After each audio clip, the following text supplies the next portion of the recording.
আসসালামু আলাইকুম। সবাইকে ঈদ মোবারক। সানরাইজার্স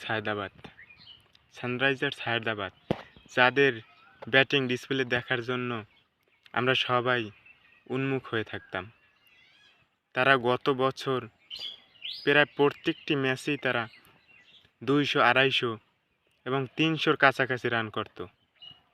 300-র কাছাকাছি তাদের যাওয়ার লক্ষ্য ছিল এবং 300 আপ করার তাদের লক্ষ্য ছিল, কিন্তু কাছাকাছি গেছে, কিন্তু ছোঁয়া হয়নি। তারপর তারা ফাইনালে কিন্তু হেরে গেল। দুর্ভাগ্যজনক, ট্রেভিস হেড সহ আরও অন্য ব্যাটাররা তারা রান পায়নি। তাই ফাইনালে তাদের ব্যাটিং ডিসপ্লে আর দেখা হলো না গত বছর। কিন্তু এবছরের শুরুটা আবারও সেই গত বছরের মতোই ছিল সানরাইজার্স হায়দ্রাবাদের।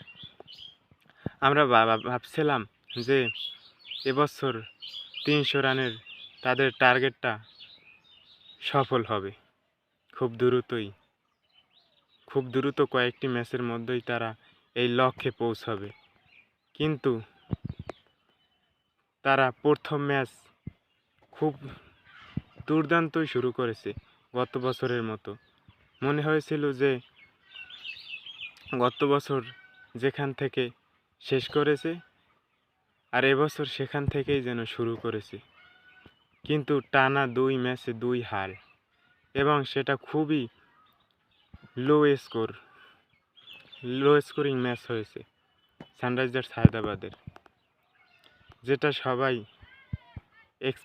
এক্সপেক্ট করেনি তাদের কাছ থেকে। আমরা ভাবছিলাম যে 300 রান তারা কোনো একটা ম্যাচে করে দেখাই দিবে অন্য দলগুলোকে, এবং আমরা ব্যাটিং ডিসপ্লে দেখতে পারবো সানরাইজার্স হায়দ্রাবাদের। কিন্তু আমরা লাস্ট 2 ম্যাচে তাদের যে ব্যাটিং পারফরমেন্স খুবই দুর্বল। আর এখন মনে হয় না তারা ঘুরে দাঁড়াতে পারবে খুব সহজে।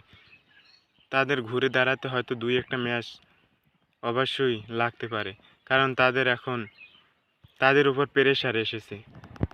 তাদের এখন ম্যাচ জেতার জন্য অবশ্যই তারা চেষ্টা করবে।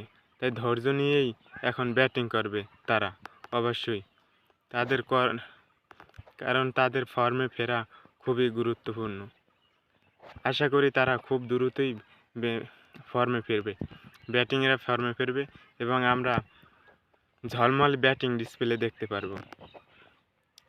বিশেষ করে ট্রেভিস হেড এই 300, 250 রান করার যে আমরা দেখেছি গত কয়েকটা ম্যাচ, গত আসর থেকে, এর মূল কারিগরই ট্রেভিস হেড। ভয়ঙ্কর একজন ব্যাটিং। এই ব্যাটিং যদি ফর্মে ফেরে অবশ্যই আবার 200, 250 রান এবং 300 রানের কাছাকাছি অবশ্যই যাবে, এবং 300 রান এমনকি ছুঁয়েও ফেলতে পারে। তাই ট্রেভিস হেডের ফর্মে ফেরা খুবই গুরুত্বপূর্ণ এই মুহূর্তে। যদি সানরাইজার্স হায়দ্রাবাদ ফর্মে ফিরতে চায়, মানে তারা যদি জয়ের ধারায় ফিরতে চায়, অবশ্যই ট্রেভিস হেডকেও তার সেরাটা দিতে হবে এবং তার সেরা ফর্মে আসতে হবে। তাহলে অবশ্যই সানরাইজার্স হায়দ্রাবাদ তাদের কপাল খুলবে, তারা সুন্দরভাবেই আবার ফর্মে আসতে পারবে। আমরা সেই আশাটাই করি। আমরা আবারও ব্যাটিং ডিসপ্লে দেখতে চাই।